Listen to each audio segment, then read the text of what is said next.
Hello everyone, very good evening to all of you, and I hope I am audible and visible to all of you. Can you give me a quick nod?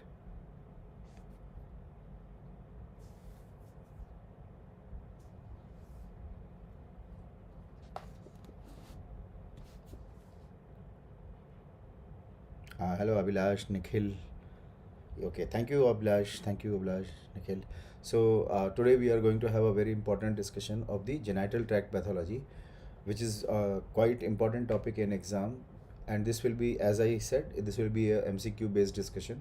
So here I would like to post one question, then I will wait for half a minute, then I will wait who is giving the first correct answer. I will name the student, and after that we will discuss about those questions and each and every options about these questions, right? So I hope you all are ready. Thank you Mintu, thank you Achin Khan, thank you Ashish, good evening. So let's start. So are you ready? So this is question number 1, right? So this is the question number 1: cytopathology from a 25-year-old female with vaginal discharge is given below. Most likely it is due to. So you have to see this picture and then you have to tell me what is the diagnosis here.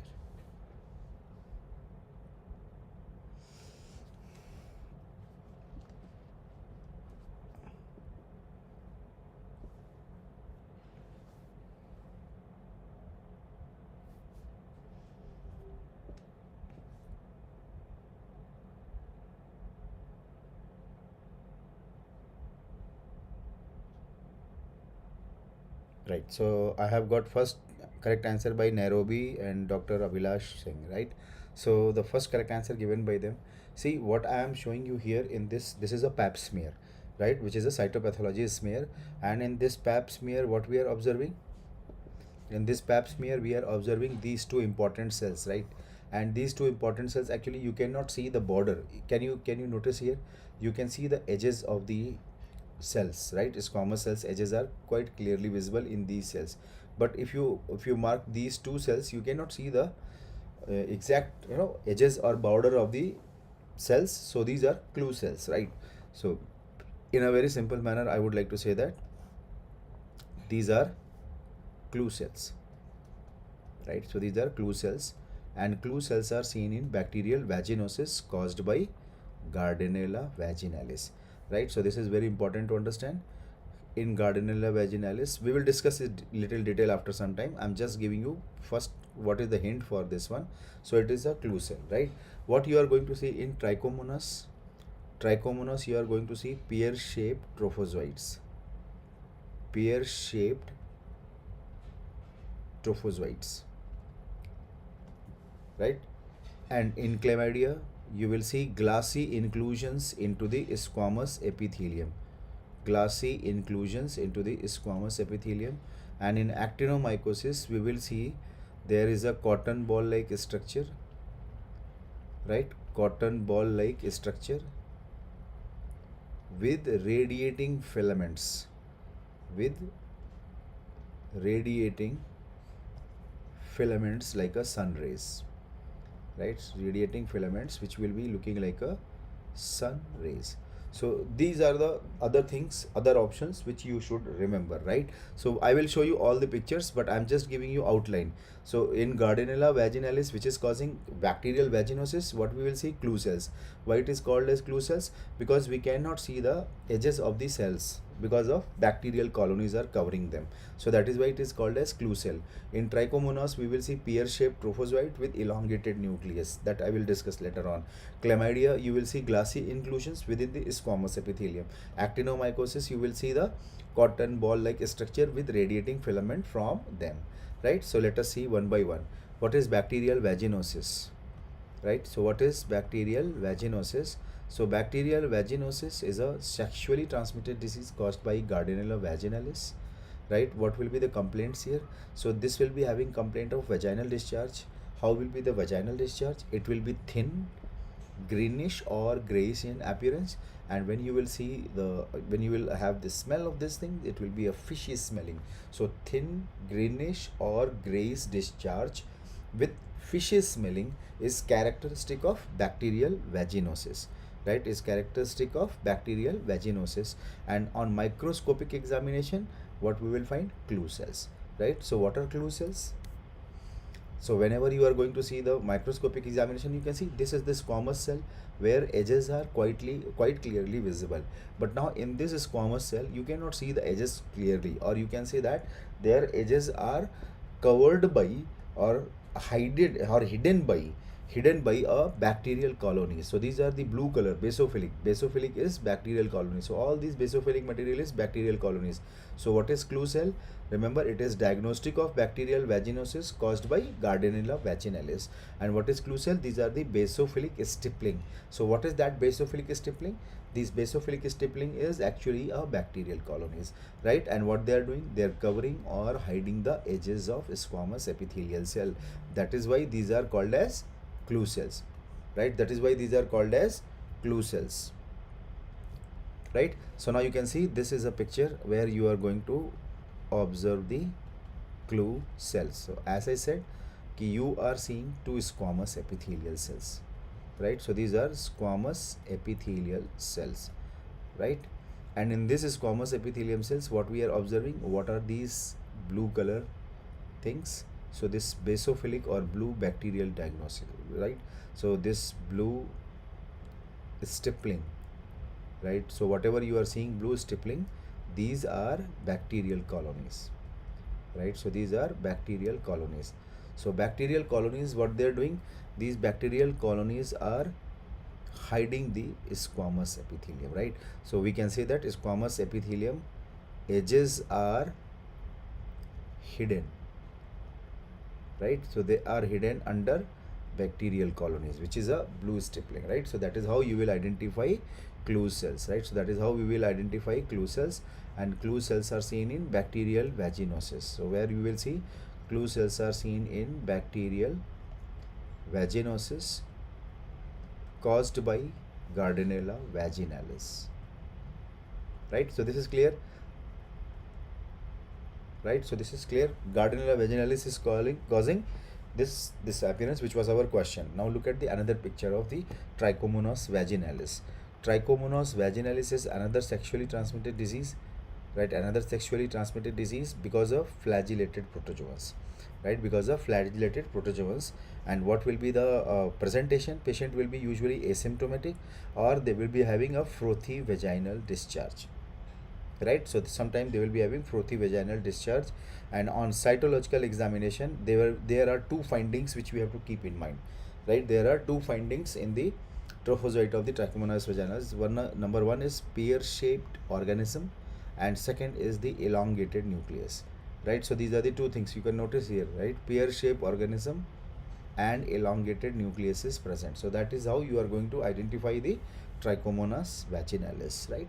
So now you can see here, if you are going to look into these two cells, right? These are the two cells.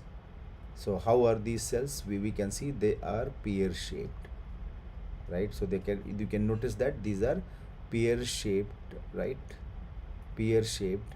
And how is the nucleus? So how is the nucleus? Nucleus is elongated, right? Elongated. So pear-shaped organism, number one, and number two, elongated nucleus. So these are the two findings, elongated nucleus. So these two findings will confirm the diagnosis of Trichomonas vaginalis. So that is how we are going to confirm the diagnosis of Trichomonas, right? So please remember this point, because sometime examiner asks this question, right? So Trichomonas will be having pear-shaped organism, elongated nucleus, right? Now coming to the chlamydia. What is important in the chlamydia? What is important in the chlamydia? Chlamydia is again a sexually transmitted disease caused by chlamydia infection, and this will be also presenting with vaginal discharge. What will be characteristic pap smear here? When we will see the cytological smear, we will notice that inside this squamous cell there are cluster of grape-like opaque inclusions will be there. So these are called as glassy inclusions, right? So what is seen here? Squamous cells are showing you glassy inclusion. So this glassy inclusion is diagnostic finding of the chlamydia, right? As you can see in this picture. So what I'm showing you in this picture, these are squamous cells, right? So I'm showing you these are the two squamous epithelial cells, right? And in this squamous epithelial cells, what we are observing, can you see this? What are these things? So these are glassy inclusions, right? So squamous epithelial cells, when they show us a glassy inclusion, so that means this is a feature of chlamydial infection, right? So this is how you will identify chlamydia in your exam, right? So chlamydia will be having glassy inclusion within squamous epithelium, and that is how we will identify this one, right? Now coming to the last one was actinomyces. The fourth one is actinomyces. How you will identify? See, this actinomyces, there are one important history you will always get. They are associated with intrauterine device or copper T insertion. This is a very important thing which you have to notice during exam time also, right? So what will be their clinical finding? Their clinical finding will be pelvic pain and vaginal discharge, right? So pelvic pain, vaginal discharge will be there. And on clinical, on microscopic examination, actinomyces is a gram positive bacteria, right?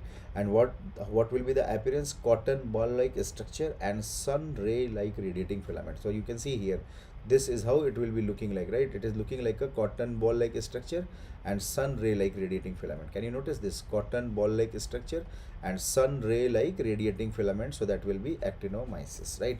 So now you can see in this also, all these are epithelial cells, but this epithelial cell is little unique. So here you are seeing cotton ball like appearance, right? So here we are seeing cotton ball like appearance, and then you can notice outer area, you can see there is a sun ray like radiating filaments, sun ray like radiating filaments. So these are the two important points which we have to keep in mind, right? Cotton ball like appearance, sun ray like radiating filaments. Once you find these two kind of appearance, this means we are seeing a case of actinomycosis, right? So this is actinomycosis. So that is how we are going to diagnose actinomycosis on cytology on peripheral smear. So this is the cytology, right?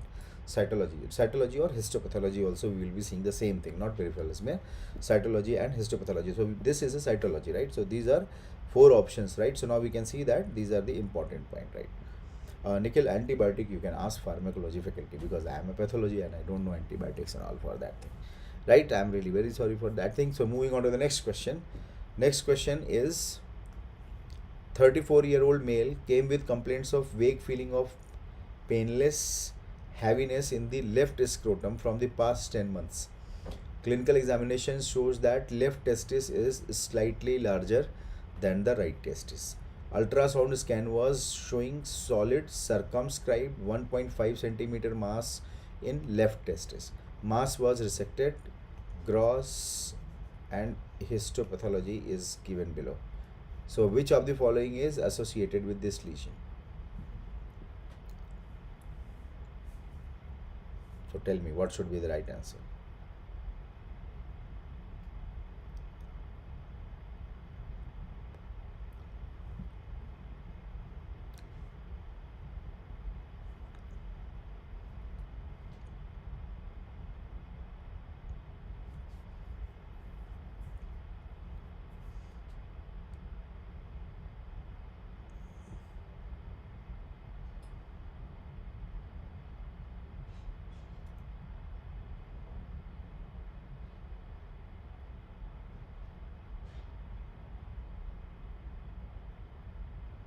Okay, so for this question, first correct answer is given by Dr. Abhilash Nairobi.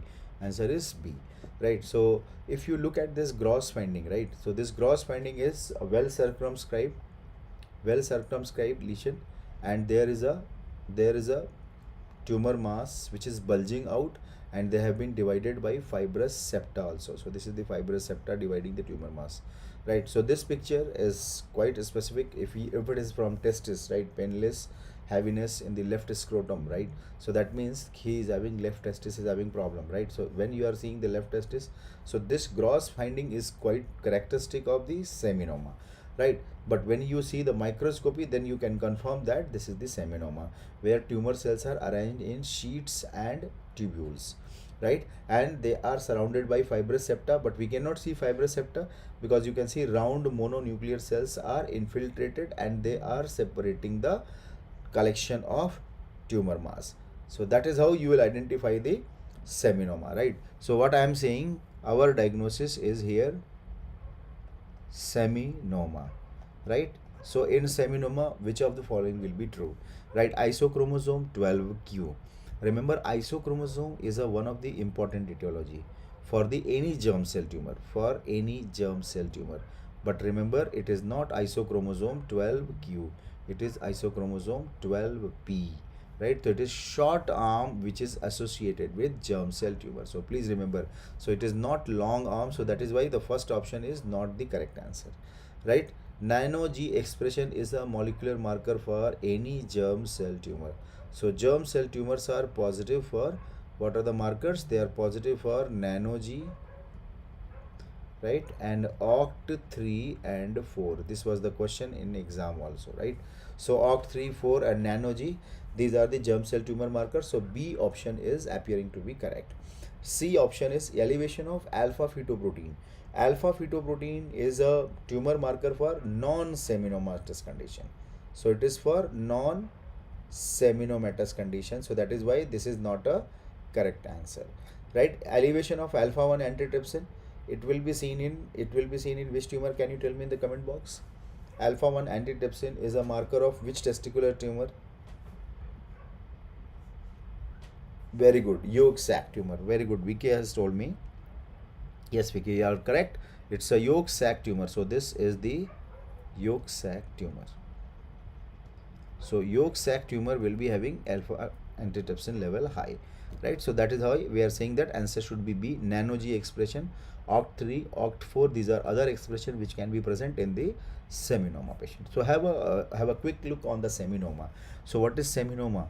Seminoma is a malignant tumor and usually seen in 15 to 40 years of the age group. So malignancy hai, and then it will be seen in 15 to 40 years of the age group.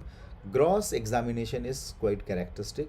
They are well circumscribed. See why I'm saying quite characteristic, because it's a malignant tumor, and in malignancy tumors are not well encapsulated, but here it is well circumscribed and encapsulated. So that is one unique point of the seminoma, because they're malignant. In malignancy there is a capsular breach, there is a capsular invasion, but here it is not like that, but it is a malignancy. That is the point we have to remember, right? And they are having bulging mass, and that is divided by fibrous septa. So you can see the picture again.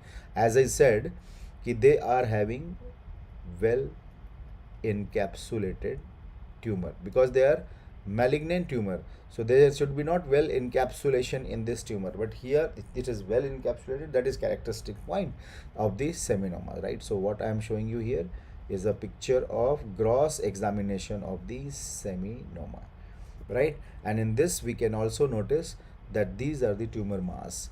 Tumor mass, they are bulging out. Tumor mass, they are bulging out, and they are divided by fibrous septa. They are divided by fibrous septa. So well encapsulated tumor mass divided by fibrous septa. So that is the quite characteristic feature of the seminoma.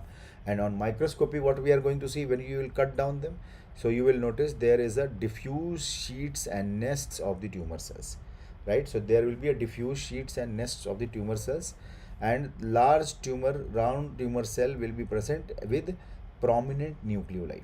So nucleoli will be prominent in these nucleus, right? So tumor cell will be the large round tumor cell, and they will be having prominent nucleoli. Cytoplasm can be clear because of the presence of glycogen. They have lymphocytic infiltration within the fibrous septa, and granuloma may also be seen in this condition. So if you look at this one, so now you understand. See what I'm showing you, this is the feature of seminoma, right? This is the histopathological feature of seminoma. So what I'm showing you in this seminoma, you can notice these are the sheets of the tumor cells. So I'm just showing you 3 or 4 sheets of the tumor cells, right? So this is the sheets of the tumor cells, right? So sheets of the tumor cells are visible. And how are the individual tumor cells? If you look at the individual tumor cells, they are bigger, right? Large round cell, right? So they are large round cell with prominent nucleoli. You can see nucleoli is very prominent. So with prominent nucleus and nucleoli. So prominent nucleus and nucleoli will be present in them, right? Now you can notice that these sheets are divided by fibrous septa, but we cannot see the fibrous septa because fibrous septa is covered by inflammatory cell, right? So what I am showing you here, is a fibrous septa, but we cannot see the fibrous septa because this fibrous septa is covered by inflammation, right? So this will be the finding in a seminoma. So usually what examiner ask here, see, seminoma, uh, there is no glandular pattern, right? So this point also we have to keep in mind. This is the question which examiner asks. On microscopy of seminoma, all will be seen: sheets of the tumor cells, large tumor cell with prominent nucleus and nucleoli, fibrous septa dividing the tumor cell is covered by the inflammation, and fourth is the glandular pattern. So please remember, there is no gland formation or there is no glandular pattern in a seminoma. So why there is no glandular pattern? Because to say glandular pattern, there must be a lumen, right? And lumen should be covered by tumor cell. So this is called as glandular pattern. So here we are not seeing any lumen. So we are seeing only sheets of the tumor cell, right? So we are seeing only sheets of the tumor cells are present. Sheets of the tumor cells are present. So there is no lumen and surrounding of the tumor cell. So that is why there is no gland pattern. And this was the question in AIMS exam. No glandular pattern will be seen in seminoma. So this is the point we have to keep in mind for seminoma, right? Now moving on to the tumor marker of the seminoma, right? Or you can say tumor marker of the germ cell tumor also. So basically I will say that it is a tumor marker for seminoma, right? So tumor marker for seminoma, LDH is the best marker. Other marker is placental alkaline phosphatase. Right? So number one, you understood what is the best one? Placental alkaline phosphatase versus PLAP. So LDH is better answer than PLAP.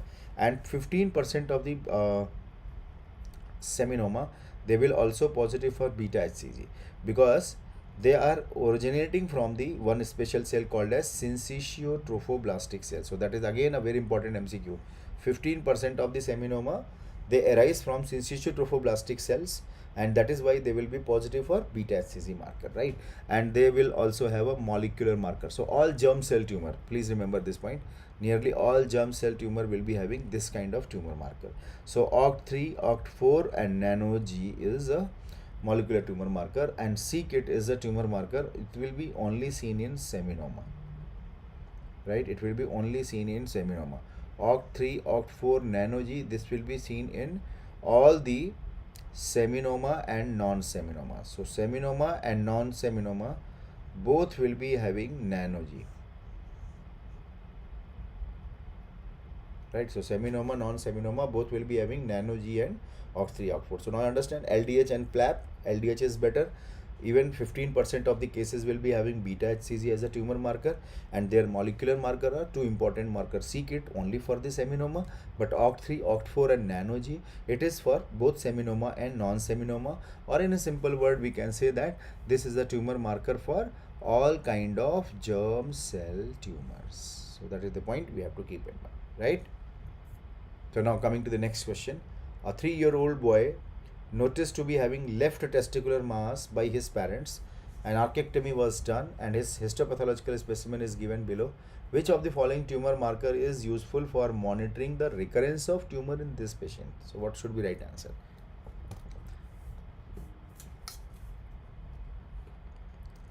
Yes, c-KIT mutation will lead to seminoma. Piyush, c-KIT will lead to seminoma.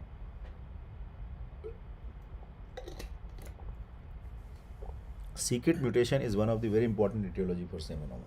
Try this question now.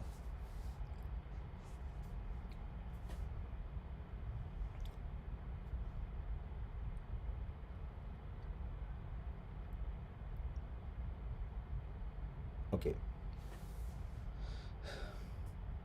Abhilash and KS and VK, 3 students, they gave me quickly the first correct answer, that is the D option, right? So here option is D, alpha 1 antitrypsin. Why alpha 1 antitrypsin? Because what I am showing you in this image, this image I am showing you a characteristic body which is called as Schiller dual bodies, and Schiller dual bodies are seen in yolk sac tumor, right? Schiller dual bodies are seen in yolk sac tumor. So here onwards I will be writing in short as a YST, which is also called as endodermal sinus tumor. Endodermal sinus tumor. So yolk sac tumor or endodermal sinus tumor, both are same thing, and both will be having tumor marker as a alpha 1 antitrypsin, right? So this is the point we have to remember, right? Alpha 1 antitrypsin is a tumor marker for yolk sac tumor. That is the question, right? So Schiller dual bodies are visible here. What is Schiller dual bodies? You will find central blood vessel surrounded by tumor cell, which is again covered inside a empty space, which is again covered by tumor cells. So that is how it will be looking like a glomerulite body or Schiller dual bodies, right? So that is why we are seeing alpha 1 antitrypsin. Where you will find CD30, I will go with detailed explanation of that thing, but let me finish out this question first and sort out other options. CD30 is a marker of embryonal carcinoma of testis, right? So embryonal carcinoma of testis is a non-seminomatous condition, right? So this is a non-seminomatous condition for testis, right? LDH is already we have discussed, it is for seminoma, right? Human chorionic gonadotropin beta HCG is a marker for choriocarcinoma, and alpha 1 antitrypsin is for yolk sac tumor. So that is why answer should be D, right? Now I am going to tell you about this yolk sac tumor, little brief, right? So yolk sac tumor is usually seen in infants and children. Who will be affected? Infants and children. So most common tumor, this is the most common germ cell tumor in less than 3-year-old, right? So yolk sac tumor is most common germ cell tumor in less than 3-year-old. So what are yolk sac tumor? Benign or malignant? So it is a malignant tumor. So yolk sac tumor is a malignant tumor, right? It is a malignant tumor, and tumor marker in them, there are two tumor marker we have to remember.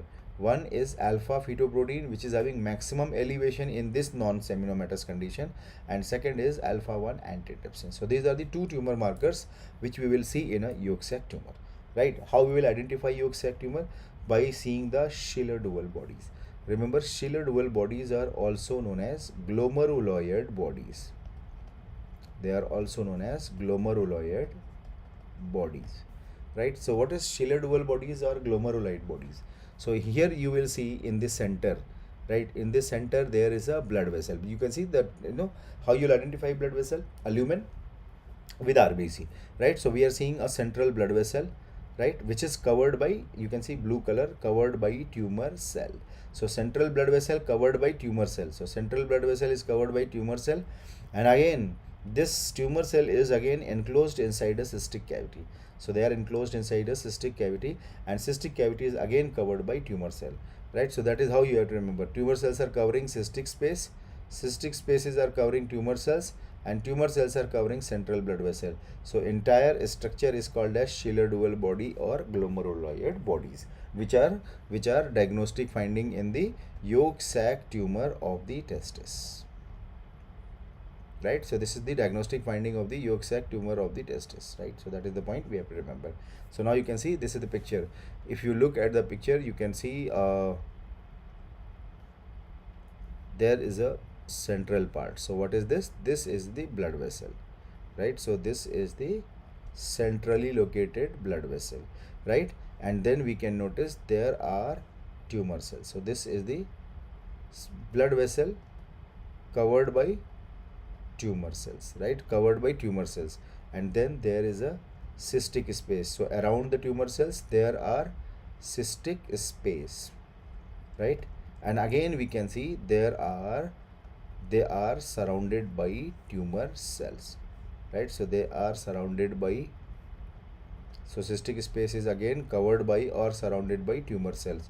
So this entire structure is called as Schiller dual bodies, right? So this is called as Schiller dual bodies, and Schiller dual bodies are seen in which tumor?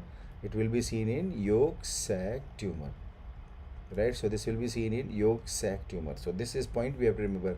So whenever we find ciliary dual bodies, answer should be yolk sac tumor. So again I repeat, we are seeing central blood vessel covered by tumor cell enclosed into a cystic cavity, and cystic cavity is again covered by tumor cell. So this is how we will describe the endodermal sinus tumor or ciliary dual bodies of the yolk sac tumor, right? So in this yolk sac tumor, what is the tumor marker? Alpha 1 antitrypsin and alpha fetoprotein. So these are the important point we have to keep in mind, right? So there are two marker, alpha fetoprotein and alpha 1 antitrypsin. All among the all kind of non-seminoma, maximum alpha fetoprotein level is also elevated in yolk sac tumor. That was the question in exam. Right, now coming to the last question is, a 23-year-old boy noticed to be having testicular mass, archectomy was done, gross and histopathological examination is given below. Gross and histopathological, which of the following tumor marker will be seen in this tumor?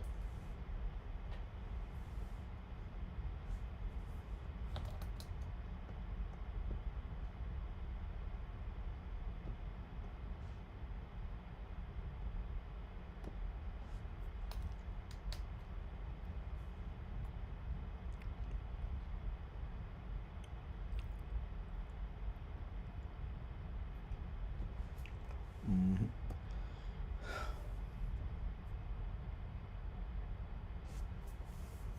Okay, so I'm not getting any correct answer for this question. Come on, tell me correct answer for this question. What is diagnosis we are seeing here? Hemorrhagic testicular mass, and there are two group of cells.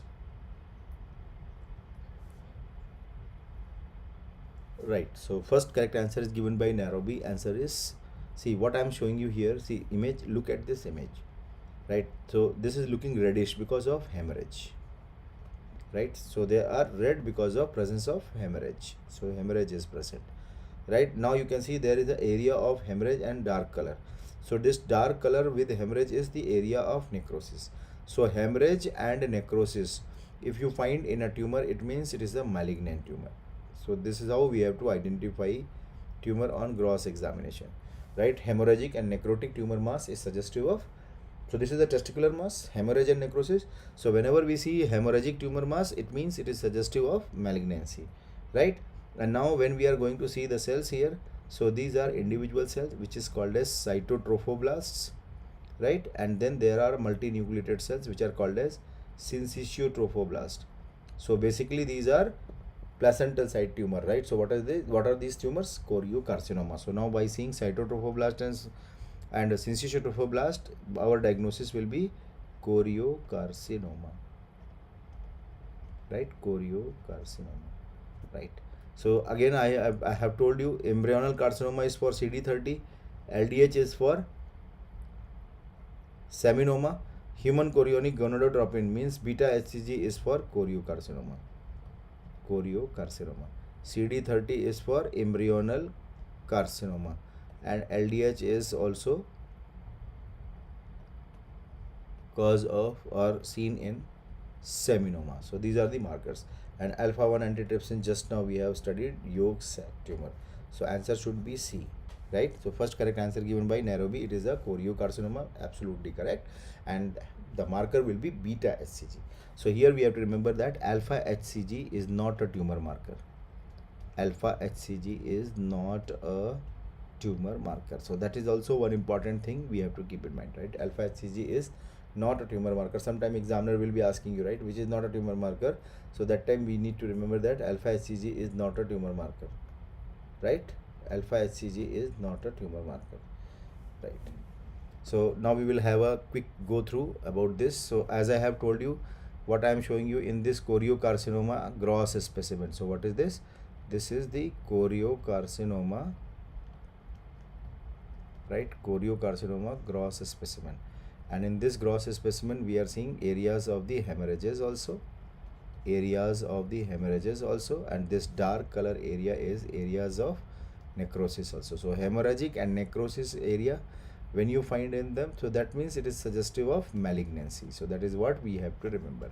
It means they are malignant tumor and malignancy component is definitely present into them, right? And when we will take the microscopy from these area, we will find the malignant cells. right? And malignant cells will be having two pattern of the cells. Number one is called cytotrophoblastic cells, and number two is called syncytiotrophoblastic cell. So how will be identification of cytotrophoblastic cells? They will be polygonal cell with clear cytoplasm, right? So polygonal cell with clear cytoplasm. So that is how you will identify cytotrophoblast on cytology, right? Syncytiotrophoblasts, what we will see, we are going to find multinucleated giant cells. So multinucleated giant cell is a feature of syncytiotrophoblasts. So we will see both the cells, uninucleated or single nucleus containing polygonal cells with clear cytoplasm, which is called as cytotrophoblast. So usually choriocarcinoma consists of both the cells, cytotrophoblast and syncytiotrophoblastic, both will be having proliferation, right? So now we will see how a microscopy will appear. So now in this microscopy you can notice these are the cells, right? So what are these cells? Polygonal and clear cytoplasmic cells. So these polygonal cells are called as cytotrophoblastic cells. Cytotrophoblastic cells, right? And other hand, you can also notice there are certain cells where you can see they are multinucleated. So if you look at this, right, or this cell, this looking like a multinucleated giant cell. So if you look at them, this is looking like a multinucleated giant cell. So when you find this kind of cell, this is called as multinucleated giant cell. So multinucleated giant cell, one finding is cytotrophoblastic cell, and this multinucleated giant cell is called as syncytiotrophoblastic cell. Syncytiotrophoblastic cell. So when you find both the cells are present, syncytiotrophoblastic cell and cytotrophoblastic cell, so this will be called as choriocarcinoma, right? So this will be called as choriocarcinoma because cyto and syncytiotrophoblastic both cells are proliferating, right? And you can see their cytoplasmic nature and their nucleus nature is also hyperchromatic, they are dirty looking, right? So that is all feature of malignancies, right? This is the choriocarcinoma, right? So choriocarcinoma, there are two tumor markers we will see, AFP and beta HCG. These are the tumor marker which we can use in the choriocarcinoma. So as I said, beta HCG is a tumor marker, but alpha HCG is never a tumor marker, right? So these are important point about the choriocarcinoma. So again I will say that you have to see all the playlists in my YouTube where I have taken all these live lecture, and you will be seeing many other topics also which has been covered, which will be helpful for your exam. And second thing, whatever lecture I have taken, whatever annotations I have given to the images, you can all see those things in my Telegram group. I will post just now after the lecture will be over, and you can check in my Telegram group. That entire PDF will be there. So keep revising all these things. My best